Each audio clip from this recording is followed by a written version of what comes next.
It's my pleasure to welcome you to the David and Lynn Silfen University Forum. I am Amy Gutmann. I'm president of the University of Pennsylvania, and I'll be the moderator of this evening's panel. Now, I'm particularly delighted to extend a special greeting to David and Lynn Silfen. Their generosity has enabled this and all future university forums. So please join me in thanking David and Lynn. Will you please stand up? Stand up.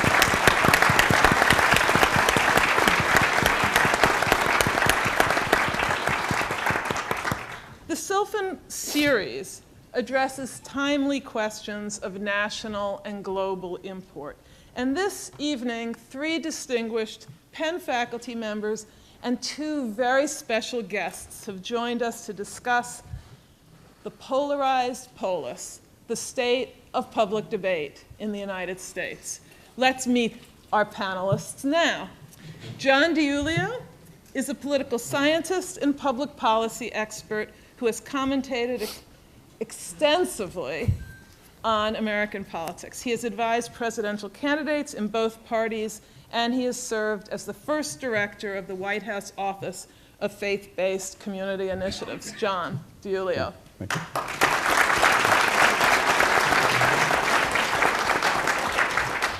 Penn alumna and award-winning journalist Andrea Mitchell has spent her journalistic career in the ever-evolving, shall we say, world of the media.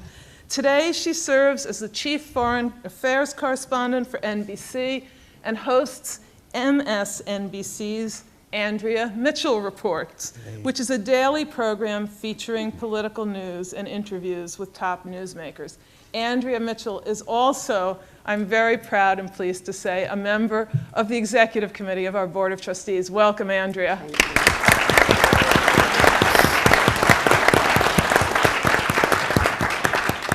John Jackson Jr. blends expertise in anthropology and communication to analyze media.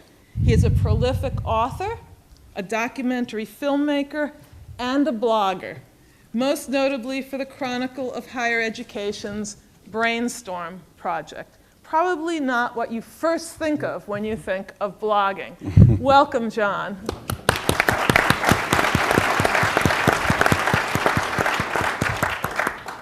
Kathleen Hall Jamieson is, I would say, the leading voice in the field of political communication. She recently authored Unspun, Finding Facts in a World of Disinformation. And she helped to create factcheck.org, which assesses the accuracy of political communication in the United States. Thank you, Kathleen, for joining us this evening.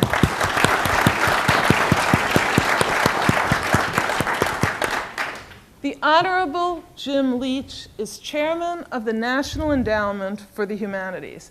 In December, he commenced a 50-state civility tour, and he's already done 20 of those states, to try to make clear, in his words, that coarseness in public manners can jeopardize social cohesion. With 30 years of experience in the United States House of Representatives, Congressman Leach has seen firsthand the changing tenor of debate in Washington, and we very much look forward to his comments today. Thank you, Congressman Leach, for being here.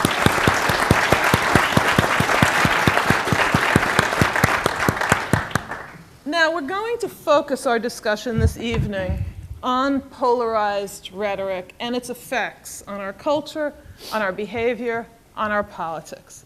Speaking on Fox News about President Barack Obama, Glenn Beck. I'm not saying that he doesn't like white people. I'm saying he has a problem. This guy is, I believe, a racist. And speaking on his MSNBC show about health care reform, Ed Schultz asserts, the Republicans lie. They want to see you dead. They'd rather make money off your dead corpse. So, do these sound bites accurately reflect the state of public debate in America? Is polarizing posturing the new status quo? If so, what in the world do we want to do about it? If not, what are we missing? I'm going to begin by sitting down, directing questions to each of our panelists, and we'll let the discussion begin.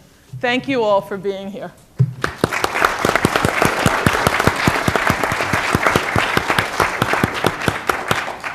So let's begin with civility. Jim. Yes. It's always dangerous to sit closest to the teacher here, so, and especially to make eye contact, but none of you can avoid it. So let's begin with Jim.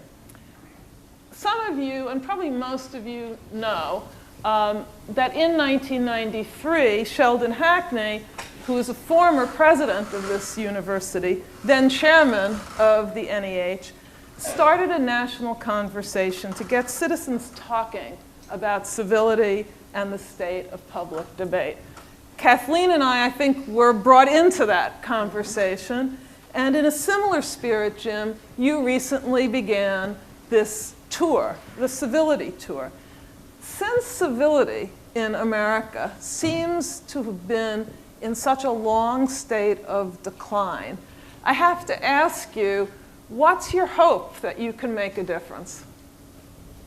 I'm not going to ask easy questions, by the way. Well, I first want to comment on the assumption. There are a lot of things different about today than in our history, but after all, we did have a Vice President of the United States shoot dead the Secretary of the Treasury.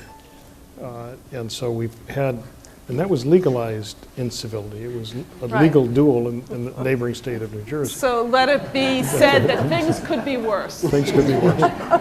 I think that's a general law, actually. But there are things that have relatively speaking, gotten worse in a congressional setting, and there are aspects of the media that are different, and I just want to touch on one because this is Kathleen's field, and that is just simply that there are lots of examples of bad words used in the 19th century in every newspaper in the country, but the omnipresence and almost narcotic dimension of television is very different, and the more sophisticated television becomes, the more omnipresent it becomes. And so it makes a difference in how people think and act. But in terms of why proceed in this direction, part of it is not to proceed in this direction is to abdicate to other voices in other ways. And another reason is to voice a perspective and then to try to give voice to so many Americans that want to see something different. And in this society, we're becoming polarized in both political parties, with the edges coming to control, with the one aspect of our founders being mistaken, and that is the founders assumed that your legislative bodies would be filled with people representing everybody. But right now, the great American middle is hardly represented in your principal legislative chamber, the Congress, and increasingly less so in the state legislatures as well. So, John DiIulio, you lead the Fox Leadership Program, and recently you've brought hundreds of students to work in the devastated areas after Hurricane Katrina. And you've noticed and made it very vivid to me as well how engaged, civically engaged, Penn students are. And actual surveys show that college students now care more about making a difference in the world than any group of young people since the 60s. And they're not cynical the way those of us who were students in the 60s, I must admit, largely were, myself excluded, of course. Do you worry, and if so, do you think there's anything that the civic engagement does to immunize those same students from becoming completely disillusioned when they hit, as citizens, the public debate and its polarized state in the United States? Not only its polarized state, but its mean, uncompromising quality. Now, they love, it's the lies about the millennial generation being, they're not interested in public affairs and civic life. I mean, they volunteer at higher rates. They are civically engaged. What they don't like is politics, conventionally understood, because they've grown up in this environment that the Congressman just talked about, of this incredible hyper-polarization in partisan ideological terms. And by and large, even though they have their own good liberal and conservative and other views, they reject it. The volunteerism part of it is interesting. You mentioned the post-Katrina New Orleans group. One of our student groups that went down there went down in part not just to help in the recovery, human, physical, financial recovery process, but also to have the kind of dialogue about Middle Eastern politics that you don't hear in a civil way in Washington, if you ever did. This was a group of our students, our Muslim Students Association and our Penn Hillel. Now, they created a nice acronym. They called themselves MAGIC, Muslims and Jews in Cahoots. So what did they do? They went down there. We need more groups. We need more groups like that. Yeah. They worked side by side. They sweat together. They ate together. They figured out how to get around New Orleans together. But what they then did was talked about Middle East politics, and they disagreed. I mean, there's a lot of fundamental disagreement. But that I think is they have found not a magical solution, but if more adults and more people in power would do that kind of thing. You know, it matters how you hear somebody, even who's expressing a view that is diametrically opposed to your own, if you can sort of check into their humanity a little bit and see that there is some common ground that you share. So I think, look, there's a lot of hope for these kids, and a lot of them are going to go into electoral politics, I hope, eventually, and get involved at that level as well. But it's not the case now that they can look to Washington, that they could look at either end of Pennsylvania Avenue, and I'm not talking about just the present incumbents.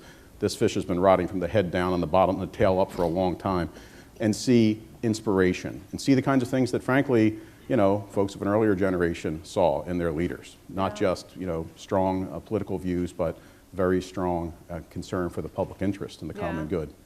So John Jay, let's say, syndicated columnist E.J. Dionne laments, and he's one of many who lament, the decline of civic education in our nation's schools. So here's the question for you. Here he writes, at a time when our country is busily selling the democratic idea to the rest of the world, we need to tend our own civic life. Can schools and universities like Penn play a role in this?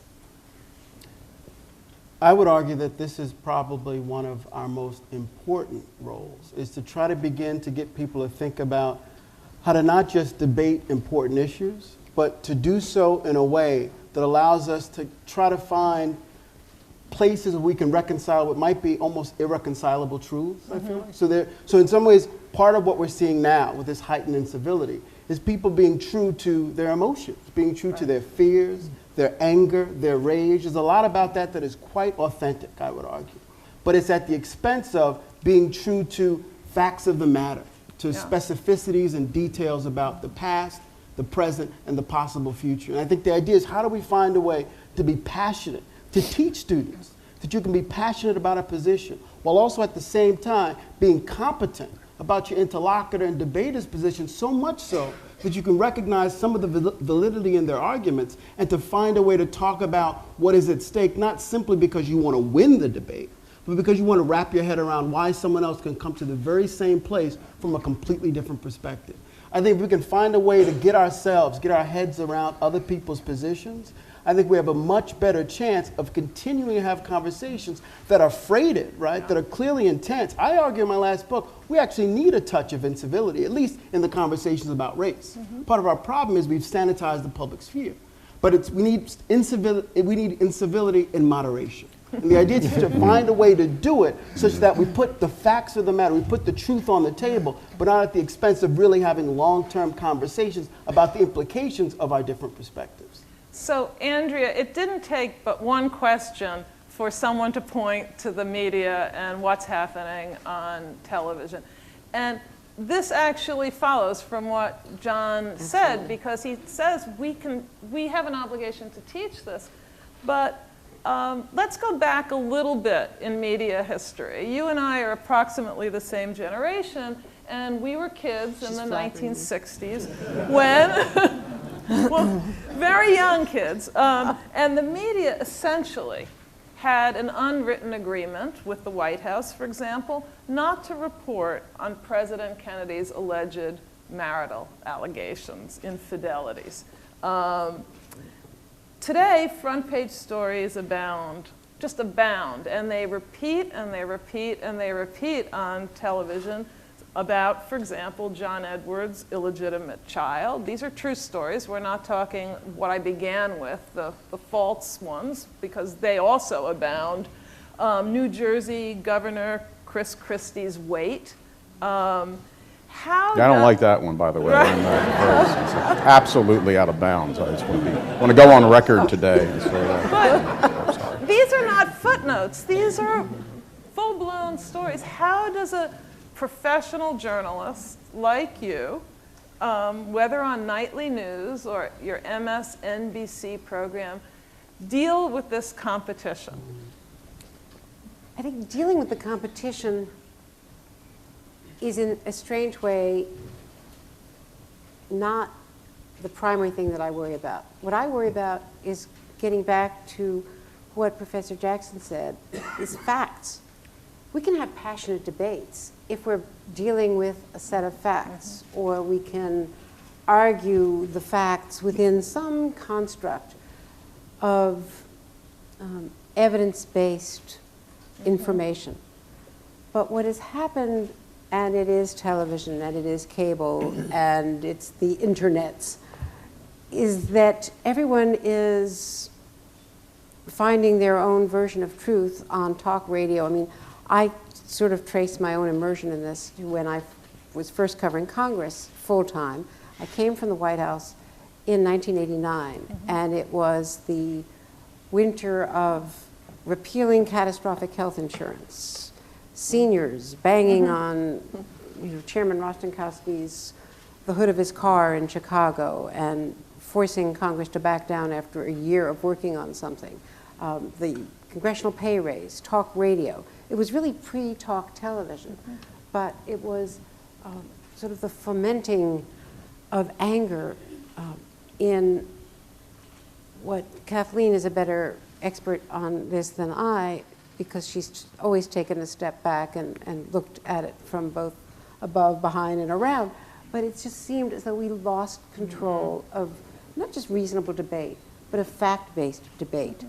And today I was at the Nuclear Summit interviewing Sam Nunn and Bill Cohen, men who come from two different political parties, both of whom were members of the Senate.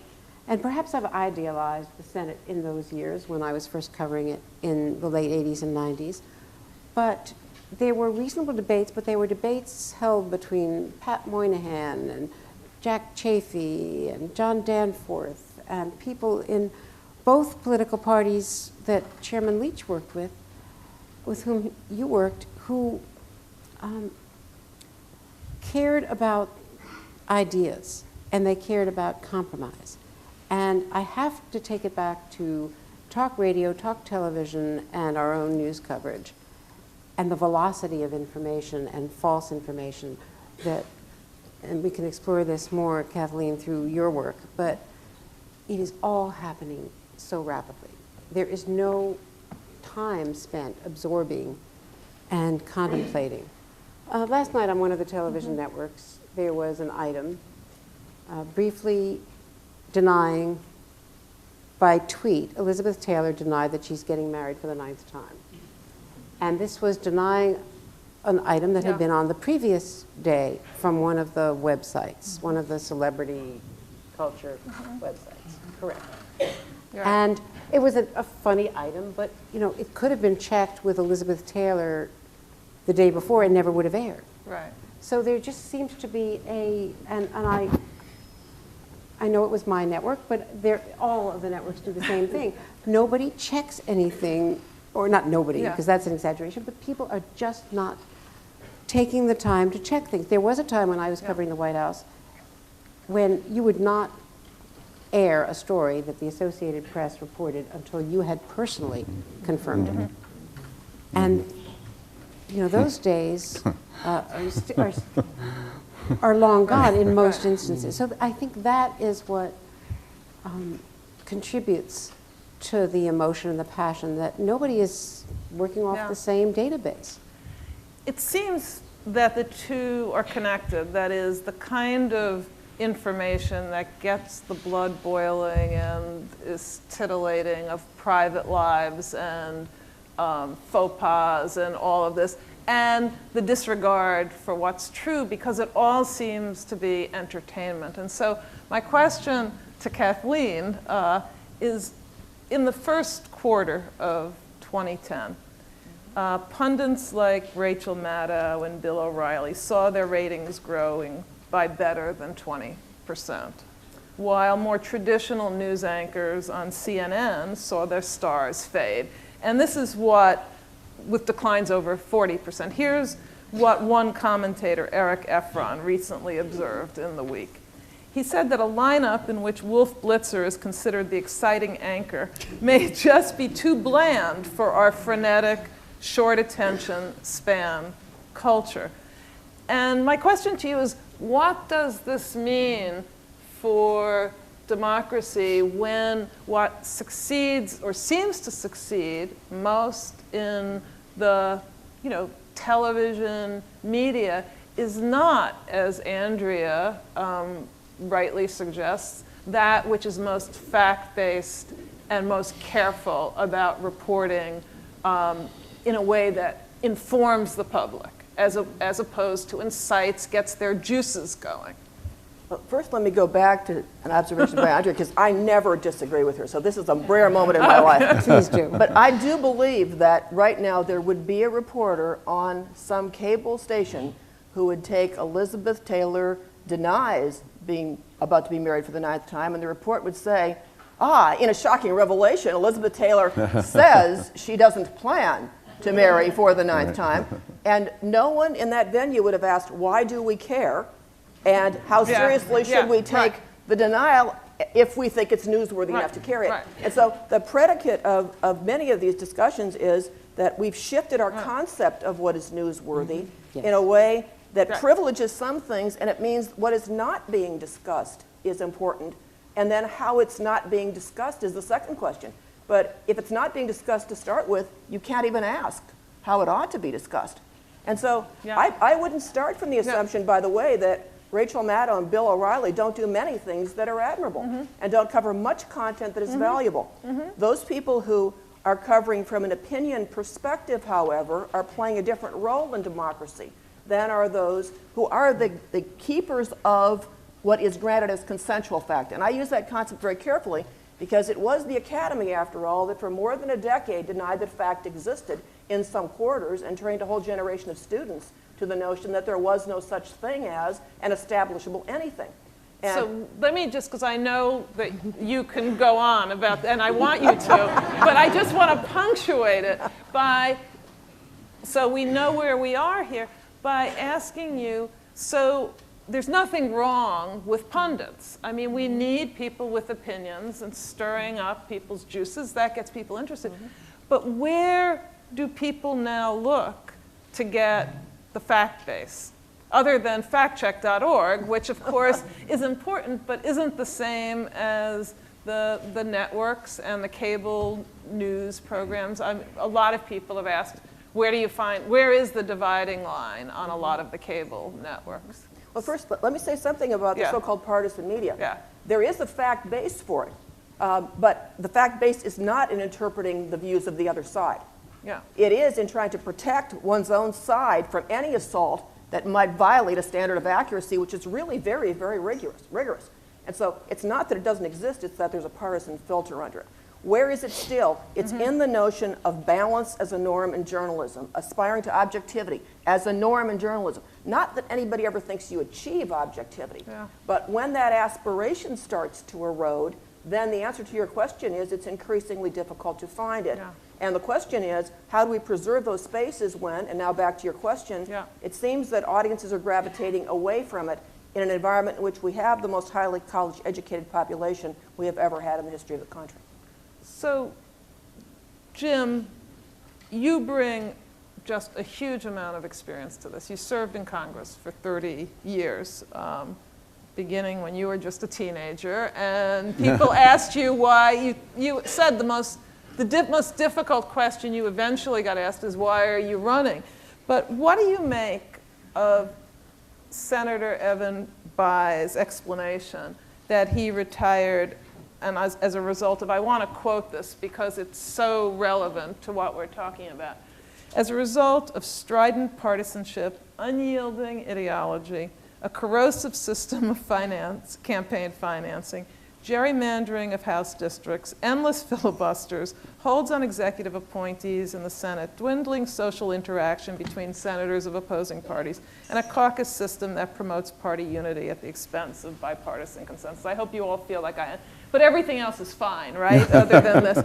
Are some of our most prominent political institutions to blame for these problems? You began by looking at the media. I want to bring it back to some of the political institutions that are also often named as sources of this problem.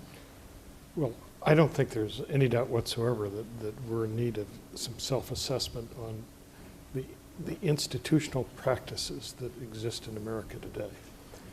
And frankly, the most important relates to the whole issue of money in politics, and a circumstance that has gotten exacerbated in the last several months with the recent Supreme Court ruling. And I have been one that have never tried to criticize the court, but I think on this ruling, the country has to pay attention. And one of the aspects when you think of the Tea Party movements and now the new Coffee Party counterpart, everybody has a legitimate reason to be concerned. And anyone that doesn't totally respect these expressions of concern isn't thinking. And part of the reasons for being concerned is that there is a sense that the great American democracy is not reflecting as much as it should the will of the people. And that great segments of Americans are being left out, and whether it be the philosophical middle, whether it be the unmoneyed common man, whether it be the institutionalization where the concept isn't the common good, the concept is balance of interest groups, where the poor are non-represented, where many people are non-represented. People are very, very upset. And the Senate rules is one ramification of this, which, by the way, and one of the aspects that no one thinks about, it disenfranchises the House of Representatives, where you have two comparable bodies, but one has a rule system that makes it very difficult to reach equitable arrangements between the two bodies as well as within the body. And then you have this whole issue of the nationalization of elections based upon the same moneyed interests supplying the funds in every election, whether it be Iowa or Philadelphia or Los Angeles. It's a phenomenon just recognized as a possibility by the founders. Andrea, things are not all black and white. And Dwight Eisenhower actually said this. And he said there have to be compromises. The middle of the road is all of the usable surface. The extremes right and left are in the gutters. Now, are moderation and compromise just déclassé now? Well, and is the only way to succeed to, set up shop in what President Eisenhower thought were the gutters? Or are we now basically living there and we just have to come to terms with the fact that this ain't the 1950s anymore, where the country's in a different place? Or, this is the tension between the view that there is a majority in this country that really wants something in the middle, wants what in democratic terms has to be compromise. But there's also a lot wrong with this country, and there's a lot of reason for the extremes being angry and upset, whether it's the Tea Party or MoveOn.org. There is a premium in the media placed on provocative conversation. Yeah. We've seen that. There is so much that is fractured because of the days when I was growing up and there were 3 network newscasts and we dominated the airwaves and we pretty much duplicated each other's broadcasts, but we didn't have any competition. And 80% of those watching television were watching one of those 3 networks. And now the audiences are much smaller. Many people believe that the future is pay-per-view, is cable, and that in fact it is because NBC has a cable news operation, which the other networks don't have at this moment, that we are surviving by being able to keep more and more of our profits are coming from the cable stream and not from the broadcast. So the premier broadcast always has been NBC Nightly News and the Today program, which are at the top of their game in terms of audience share of the network viewers, yet the money stream is really coming from the cable side. And why? Because there are just so many choices. More and more of your students, if they watch news at all, are watching it on the internet or in some way downloading it, certainly not sitting around an Ozzie and Harriet table at night watching an evening newscast at 6:30, and that's just not happening anymore. So there's so many choices. At the same time that this explosion of media have erupted, you have, through gerrymandered districts, a premium placed on the wings. The extremes in politics are what are successful. Take a look at the conversation in New Orleans over the weekend and the speeches. And you had a clear-cut debate. Newt Gingrich was arguing that the Republican Party should be the party of yes. It should be the party that promotes ideas and a new iteration of the Contract for America, but some new policy. Sarah Palin got up and said, we should not only be the party of no, but as Bobby Jindal just said, we should be the party of hell no. And those are the 2 choices right now in the Republican Party. The Democratic Party is similarly fractured, but has, at least because it controls the White House, some notional party leadership that it tries to aspire to, and that's another conversation.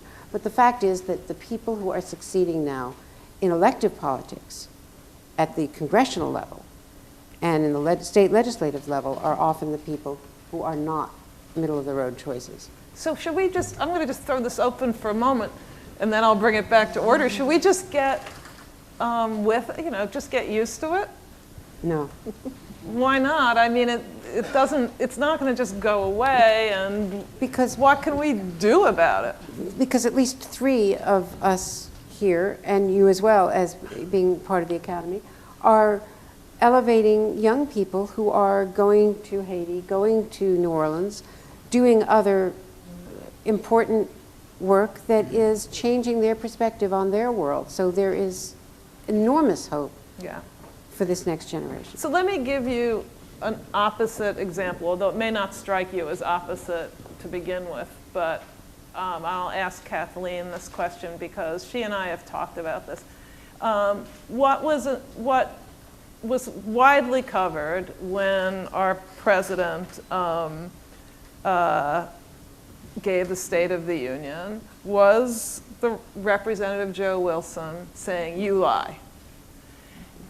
That's what, it doesn't seem like the opposite, but he actually apologized afterwards.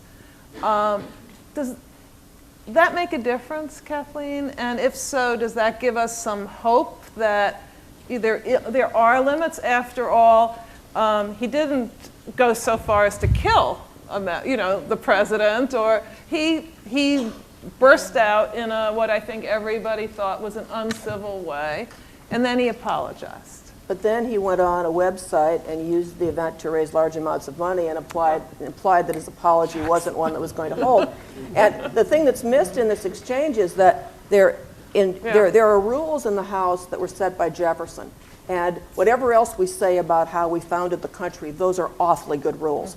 And one of the reasons that Jefferson said in the House of Representatives rules that you shouldn't engage in personalities. In essence, you shouldn't impugn the integrity of the other person.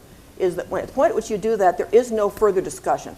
If I call you a liar, there is no point in you talking with me or me talking with you. We've essentially ended any opportunity for us to do anything together. And the next move up is going to be escalate to something that's worse. But in the context of that accusation, in what in democracy should be sacred space, that is on the floor, at a point at which you have the Supreme Court, the President, and the representative bodies. Yeah. So we see our democracy working to show us that we have three branches that can come together. That's violated sacred space in a very important way, but the President of the United States did strongly imply shortly before that members of that very audience, and I believe Senator Grassley was the object, had been lying about his proposals too. And as a result, the question is, what let the speechwriter put those words or those implications in the mouth of the President, and what was it about the congressman that let him suggest to himself that this was an appropriate venue to suggest anything like that, or that one ever might in that exchange?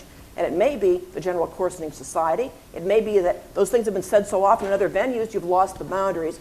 It may be that in some quarters, your reward structure is such that you get coverage for those sorts of things. And as a result, you may produce an incentive for the Michelle Bachmans of the world to emerge. Jim, in your 30 years in Congress, did you experience anything like what you're observing today? And if well, so, I can recall one worse incident and one fabulously better incident. Okay. The worst incident was a Republican member of the House of Representatives attacked a fellow Republican and in effect outed him on public television. Yeah. And I've never seen anything lower in my life.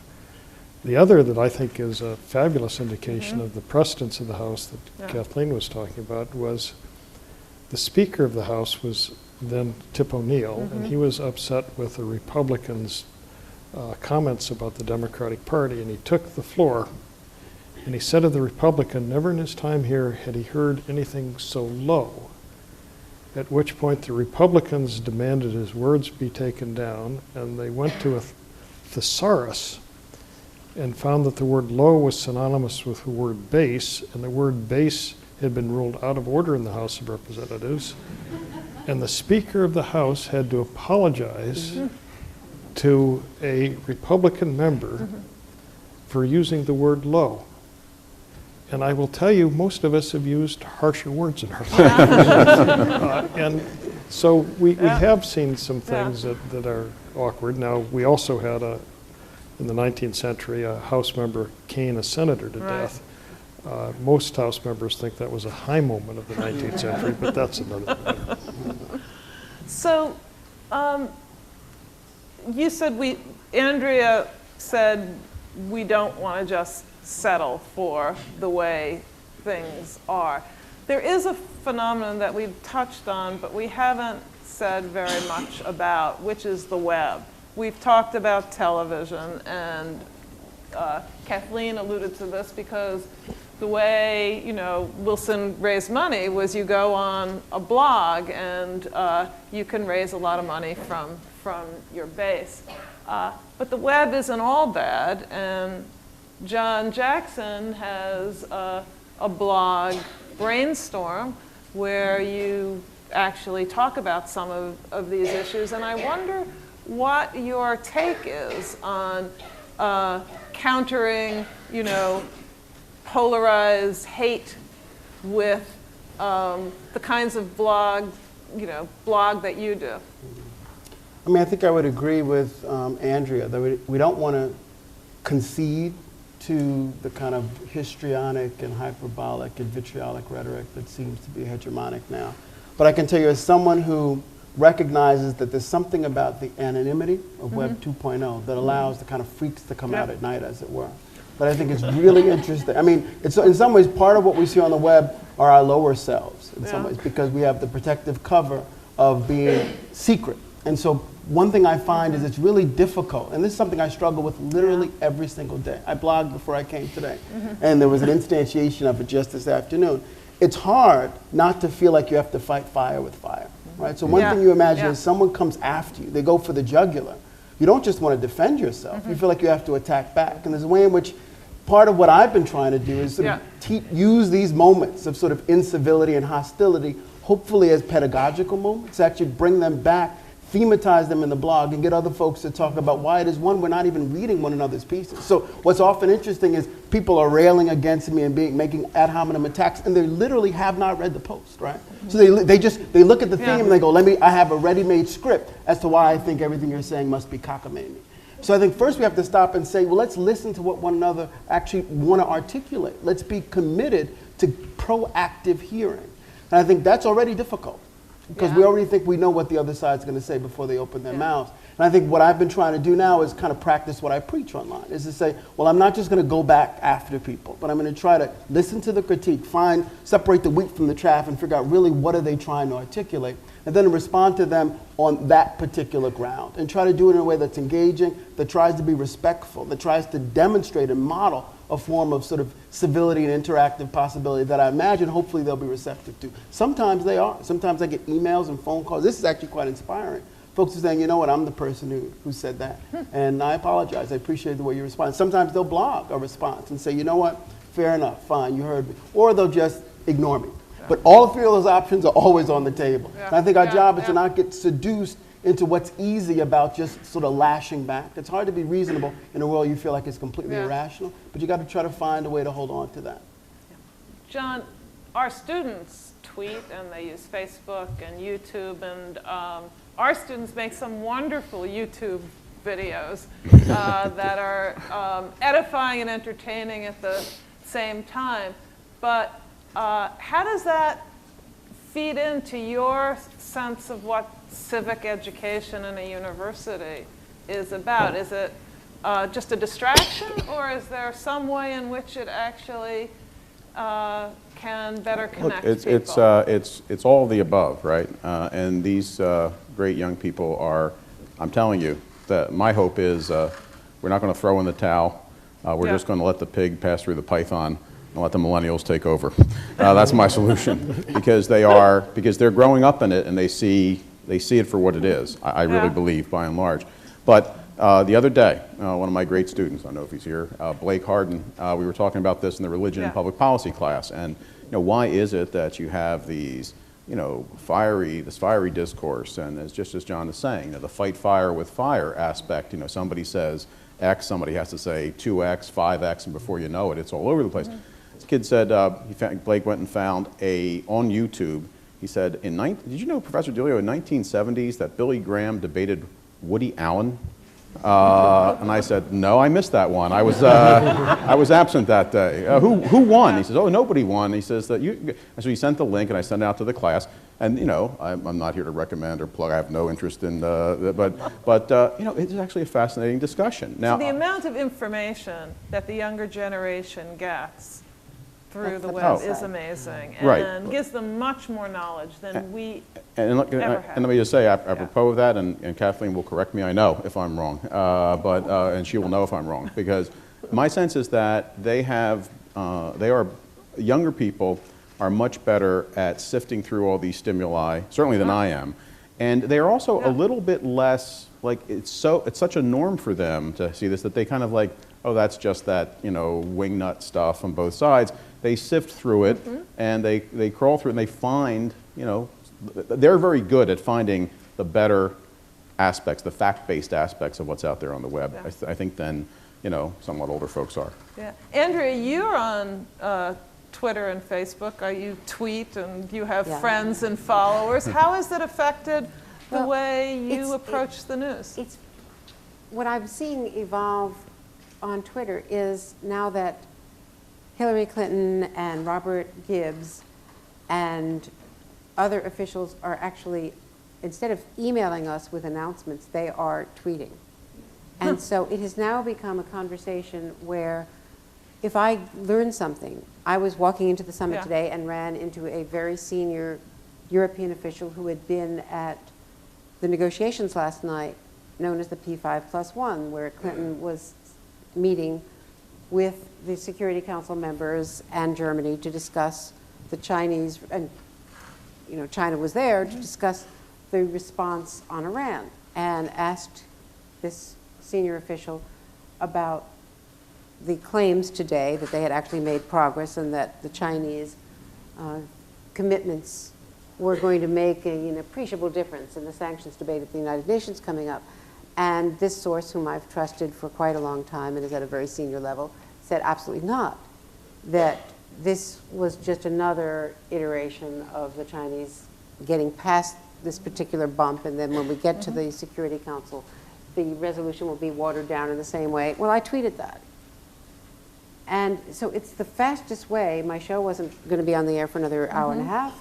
It's the fastest way for me to get information out and start a conversation and potentially get some information back. It certainly provoked a response from the State Department, which elicited some phone calls. So it is a new arena. I was the last person, I swear, the last person at MSNBC, well, maybe not because Keith Olbermann just started this week, but the last person of my sort of level to get involved in this. All the other correspondents were doing it, you know, with But you get with their own information approach, very which quickly. is, I mean, some people are doing it, myself included, occasionally on weekends when, you know, we're talking about basketball or golf. But generally, it is a way of getting information out, and the White House and other agencies are now using that. So it's very useful. And this is sort of the upside of it. It's fast, and it's, you know, authoritative Yeah. when it's coming from official sources. And you know, the media are in a very strange place as we struggle with the economic effects of what I was discussing earlier, because we still, something that happens in Haiti, a disaster, and we're there. The plane crash in Russia and the response in Poland, we're all there, at the network level, at the cable level. And we're there with strong correspondents who know what they're talking about. If, you know, if we're going into Kandahar, we're going to be there. In Marja, we were there.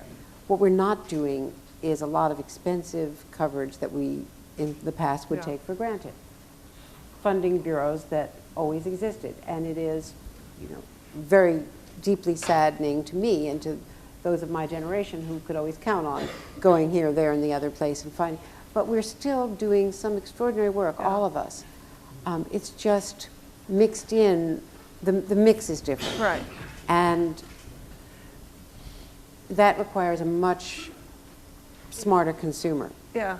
And That's very key, I think, because we forget how much more information we and young people are getting now because of how quickly and in some ways thoroughly many news media are going into really critical situations around. and going in around light. I mean, when I went to Yeah. Haiti, I carried my own camera. And believe me, you don't want to see with no training what I was shooting. But the bottom line is we're moving into places because of the technology. And we used to have to move teams in and satellite trucks, and that just doesn't happen anymore. Yeah, yeah.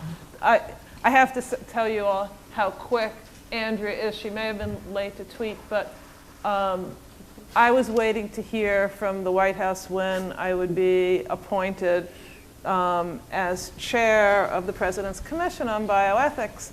And I heard it from Andrea 5 minutes before I got it from the White House.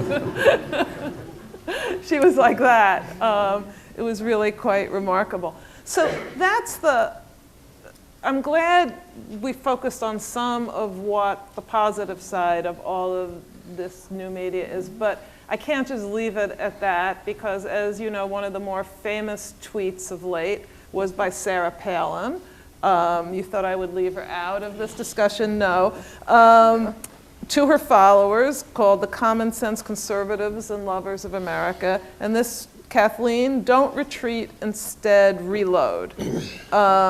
She urged readers to visit her Facebook page, which featured a map of the United States with crosshairs indicating the locations of 20 House Democrats who voted for the health care bill and served districts carried by Republicans in 2008.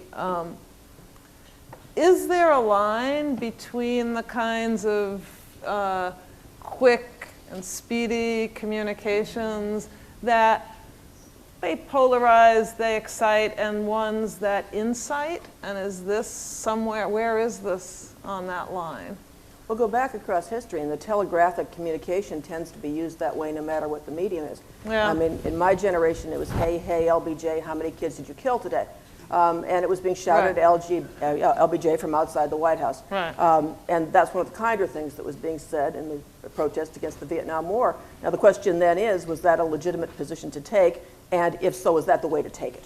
And you can always, I think, separate the legitimacy of a position from the way in which it's appropriately articulated and ask under what circumstance is a stronger kind of articulation warranted, and under what circumstance would you define it as out of bounds. The thing, however, that worries me about the discussion about short versus long is some very important things can be communicated in very short segments. We have to realize when that's appropriate and when it's not. I mean, granted, inappropriate things can happen in that way too, but you can have extended inappropriate discourse also.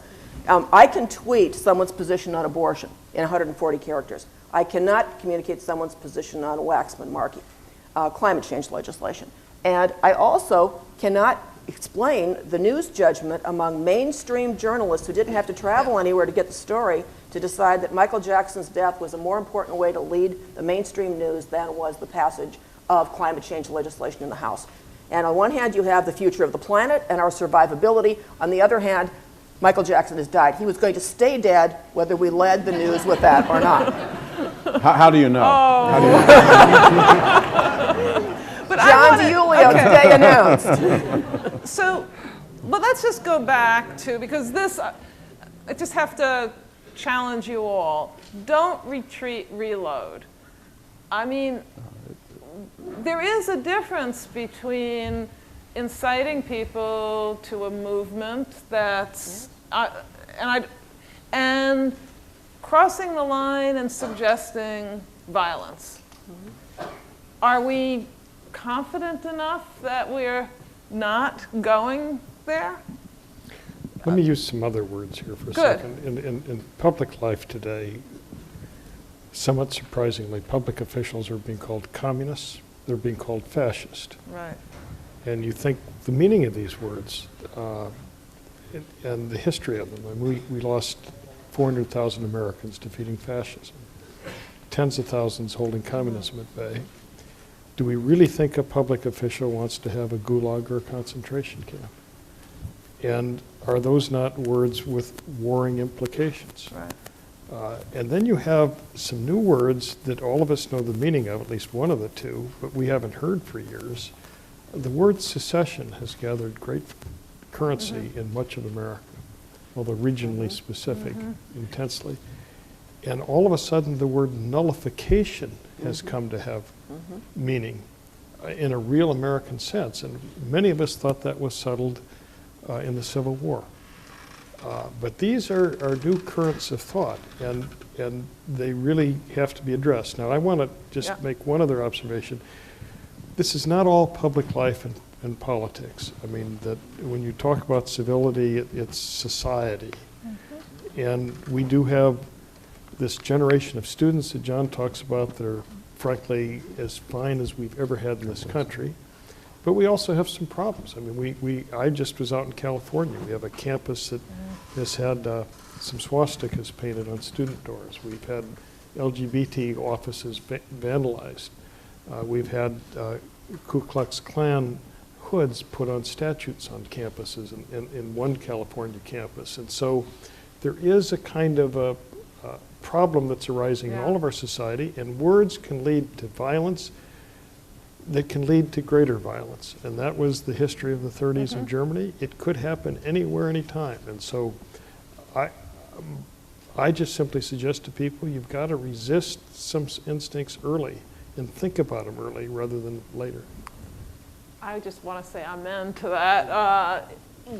We really have to worry about taking American democracy for granted. So I ask you all now, what can we do, whatever you think, wherever you think we are on this spectrum, it's certainly far from heaven. It's far from what we would have hoped when that woman asked Benjamin Franklin after coming out, what do we have? And he said, a republic, if you can keep it. It's not clear how close we are to keeping it right now. What can we do to improve it? What role is there for leadership, political leadership? Jim, let's start with you. Well, first, I want to say about leadership, people tie it to politics. Actually, this society has never had greater leadership in almost every field of academia, the arts, most fields of business. Politics is letting the system down a little bit today. And so one of the great challenges is to bring the leadership of America into the political process. John is talking about these fabulous young kids that aren't attracted. One of the reasons they aren't attracted is how it's polarized. Another is the lack of access. The way the political parties are organized today, one of these idealistic kids might want to get involved in politics. How do they? It's very difficult. And so somehow we have to open up the system and attract people into it. John, do you want to build on that? Listen, no, the congressman's right. I mean, they are repelled by the polarization. My only point, though, is, and there are problems. I mean, no generation's perfect. And I do believe in the greatest generation, the World War II generation. I believe that. But this is the next greatest generation that's on the horizon. I really do believe that, because they are going to get involved. And you start to see it, and they're going to have to do it the hard way. They're going to have to, throw their hats in the rings. They're going to have to put up with a lot of it. And I see increasing evidence. It's anecdotal evidence, but it's there that they're going beyond voluntarism to voting, and beyond voting to, actually getting involved, taking the reins of government. And that, at the end of the day, right? Was Madison said, enlightened statesmen will not always be at the helm. Well, they're not, and it's this generation, I think, that has grown up. Again, I'm sounding like a broken record here, but they are immersed in this, and they have known really no other reality. I mean, we're talking about people born in 1990, 91 here, okay? It's frightening, I know, I know. I don't know whether to lecture or burp them, that's the truth. But the bottom line is, I think they get it. And I see, if you look at, and I'll just give one quick example. You look at, say, what would be called the extreme secular left and the extreme religious right, okay? And you look at it intergenerationally. And you look at the evangelical Christian kids who are very conservative on lots of issues, but they'll talk to you about environmental protection, AKA to them, creation care. They have a more complex set of views. And the same thing, the sons and daughters of folks raised in the opposite ideological and political tradition. So I'm very hopeful and optimistic a generation or so down the line. And I think we just need to encourage them and keep the lights on and remind them that it's not just light a single candle. You got to get the electric company. You got to go into government. I really do think it's, quote unquote, that simple. So if they ask you what Jim said was one of the hardest questions he ever was asked, was why should I run for office? Because if you care enough to ask yourself that question in the first place, and you're so wired, and you have not only the fire in the belly, but you have a sense of the public interest and public spiritedness, they will come. They will enter. And I think we have to do a better job in a more mundane sense of making it easier for them to figure out. It's easier to figure out how you can go to lots of other leadership sectors than how to get into politics. And we don't do a very good job of that, from the sort of how do you get involved in politics and public affairs if we're not just talking about purely nonpartisan or volunteer type work. So let me just ask you a follow-up question, because they're going to go, we see really very talented, idealistic students who want to go into politics. Then they ask you the question, if I go in, what should I do to try to make things better? One piece of advice, Professor DiIulio. The Congressman said it, political leadership, good leadership, people who have a moral compass, all agree on things, follow that moral compass. You're going to have to play by the ABCs, which everybody, democracy requires alliances and bargaining and compromises. That's not the dirty, evil stuff. The dirty, evil stuff is when you want to destroy other people because they disagree with you, because you're not really trying to find common ground on the common interest. You're just trying to score points and rally your followers and supporters and so forth. Don't be that kind of person. You know what? I'm telling you, there are very few of these millennials. I think we're going to be very pleasantly surprised in about 7 to 15 years. Very good. So, Andrea, what role is there for leadership in journalism and in your larger profession? Well,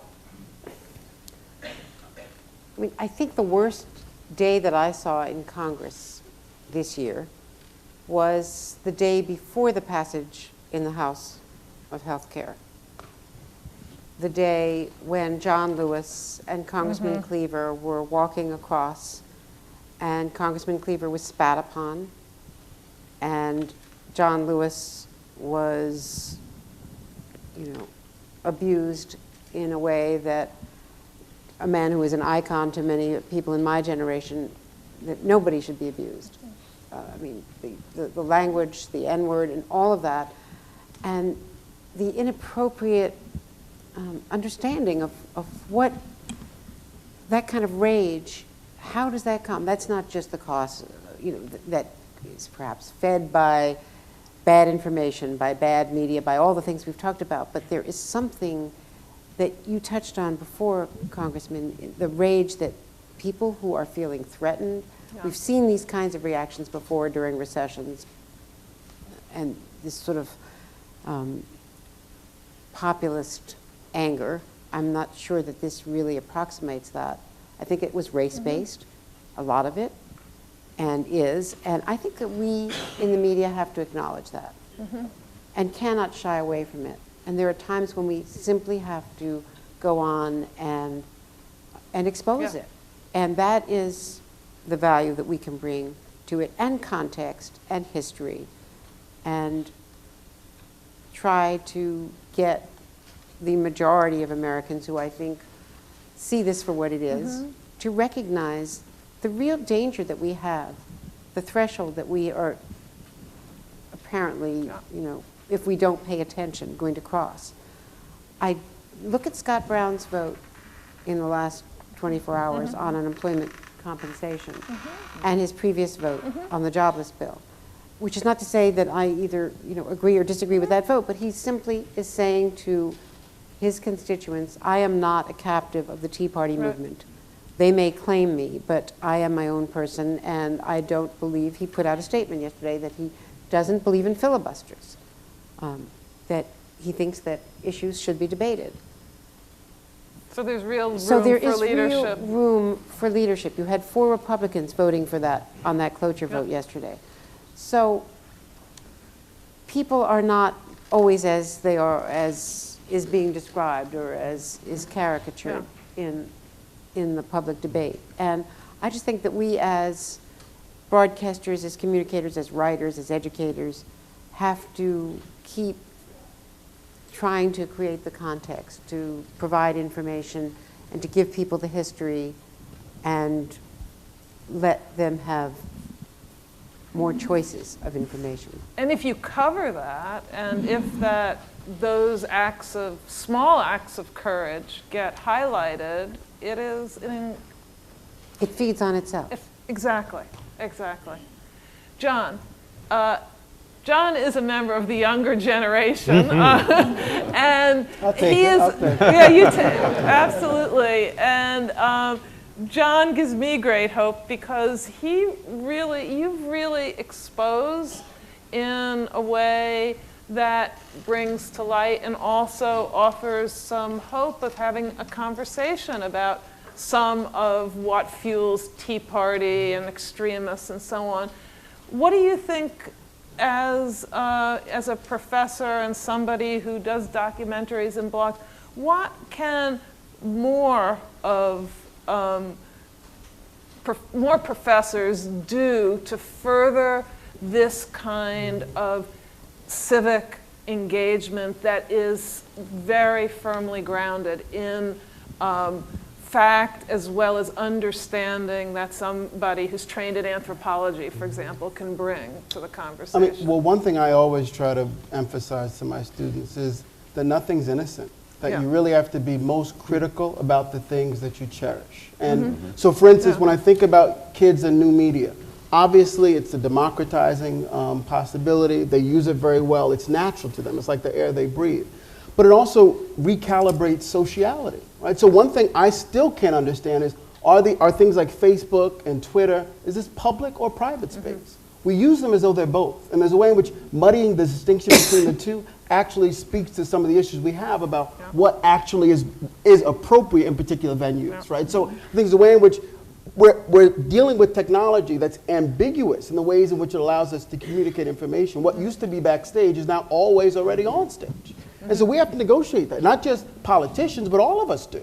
right? It means there is no backstage anymore. But sometimes we still try to deploy these things as though we're talking off the record, as though there's a kind of faux intimacy to it that I think is interesting, but also problematic. Because it also means we conflate and flatten out some of these differences that we used to have silos and firewalls between. And I think it means often we imagine that because there are certain spaces where anything goes, maybe every space is that kind of space. And I think there's a way in which all these sort of new media offerings prime us for imagining as long as we're in a conversation, as long as we're being honest, it's fair game. And I feel like there's something about that dynamic that is a function of some of what this new media technology allows us to do we weren't able to do before. And you've studied and taught about how we deal with racism in the society. And Andrea mentioned, journalists saying that this is racist. How students ask you, how do we make progress on the race issue in this country, which obviously the election of President Barack Hussein Obama has made a difference, but equally obviously it hasn't made all the difference. What do you say to them? What can be done? Well, one thing I would say is if we did a better job having honest conversations out in the public sphere, there would be less need for folks to imagine they need to have recourse to the internet on the pseudonyms of these sort of internet subjectivities and avatars to rail in these ways that seem almost like 19th century throwbacks to racist possibility. And so I feel like part of our job is to make sure we cultivate conversations out in the open that allow us to feel less suspicious about our interlocutors and to think that there's no need for people to go back to their computer huddled over in a corner somewhere and spew stuff they would never feel emboldened enough to say out on the avenue. And I think that's one of the things we can do by changing the tone and tenor of the conversation we have in public. Yeah. Not to attack one another, but to say, let's really be honest. Let's listen honestly so we can really try to figure out if there is common ground. What kind of America do we want? Is it inclusive and multiracial, multi-ethnic? Or is it really an America that's us versus them, that's zero-sum game? And I think there's a way in which this partisan fighting seems to be an instantiation of a notion of Americana that says, if you win, this is not my America anymore. And there's a sort of presupposition to that I find incredibly frightening. And I think we need to find a way to model a form of American community that says we can disagree, we can really adamantly disagree, but it doesn't mean I'm going to excommunicate you from the fold. Right? It doesn't mean you don't belong. It doesn't mean somehow you're subhuman. And I think there's a way in which our rhetoric becomes so much about winning the debate. We mean if we don't demolish the other, they can always come back. They can always reemerge and take the crown away. And I feel like if there's a way to live together and imagine, well, we're not going to, every debate we're not going to come out on top, but we at least need to be committed enough to one another to be invested in the possibility that we can have a multiracial, multi-ideological community and still not necessarily feel like it means we're not going to get what we want as individuals with self-serving kind of interests and needs. And I think there's a way to do that, but it means really getting students to say, how do I listen more proactively and how would I really take in what you have to say, not just to kind of find the chinks in the armor of your argument, but to really recognize why it is we could both live in the same place, breathe the same air, and have these diametrically opposed views about what the world is and how it ought to be. I think that's something we need to understand and talk about. Kathleen, you're one of the most can-do people I know. And when there was a void that needed to be filled on calling a lie, and you helped do factcheck.org. What's the next thing that needs to be done to move this state of public debate and understanding forward? If you had to pick one thing, what would it be? The first thing is you have to do things from where you are. And there are all sorts of things I'm incapable of doing. We're in a university right now. If we find a better way to inculcate the habits of mind and the dispositions to seek out the substance, to look for the argumentative detail about the things that matter, there will be an audience for the kinds of news that we're saying is disappearing right now. And if we don't create that audience, no one is going to. We are the one institution that has that capacity. And we ought to ask, how is it we have failed to do that? And as a result, not had sufficiently large audiences to not simply sustain these, but to demand more of it, to create the reward structure out of a commercial broadcast and media environment. And I think that's a task we can address as a university. Right. One of our tests has to be, are we creating a set of graduates who demand more and better out of their their democracy. So that's a good way of our thinking about some of what we try to do to involve our students more in civic life while they're here and practice leadership while they're here. Jim, we're gonna come full circle before I open it up for questions from all of this wonderfully attentive audience. We're gonna make you participants soon, but I'm gonna come full circle with Jim. You have gone around now to 20 states. You have 30 more to go. What have you gathered is the greatest demand that you see could be fulfilled in some way that would enable us to, or enable whoever you want to choose as the leaders that you think need to come forward to improve our democracy? Well, I think there is a sense, particularly of young people, but of the whole country, that a particular set of leadership over a time period has let the country down a bit. And I take this over a several decade time period. There's also a sense in almost all fields that new things are happening. And so, for example, if you take the news, it isn't the only way to get the news. When you think of not only the standard media and the new media, but everybody in this country, particularly from the academic citadels, understands it, that you can tap into the internet and get the most extraordinary updates and the deepest updates in almost every foreign event happening, almost anything happening in any state in the country, with in-depth reviews that are academic of a nature. And so one of the challenges, it seems to me, is to get people to plug into the uplifting side of the American knowledge base. And then to resist a little bit. I mean, when I taught the few years I taught, I used to say to my conservative students, be sure to look at a liberal blog, and I say to my liberal students, be sure to take a glance at a conservative blog to try to broaden a bit. But most of all, to seek out quality. And one of the interesting things is how much quality is at everybody in this room's fingertips.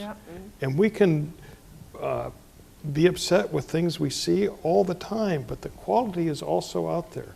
And so to get attracted to it, and then to reward those that do their best to be reporters, to do their best to be commentators that of an uplifting kind. And they can be conservative, they can be liberal, they can be in between.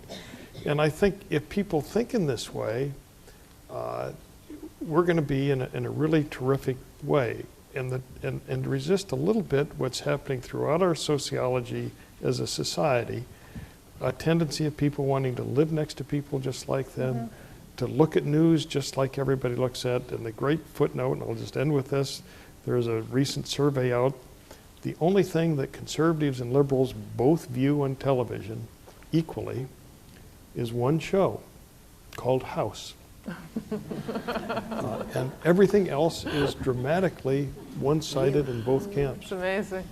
So we need, I think, we may need sort of profiles in rhetorical courage and profiles in leadership courage these days in all spheres. But I think there's a broad agreement that our younger cohorts of students and prospective students are really a great hope. They have more of a sense of what the new media does for them in an uplifting way and does for them in an entertaining way than I think some of us older folks. Whether you're younger and older in this wonderful audience, the floor is now yours.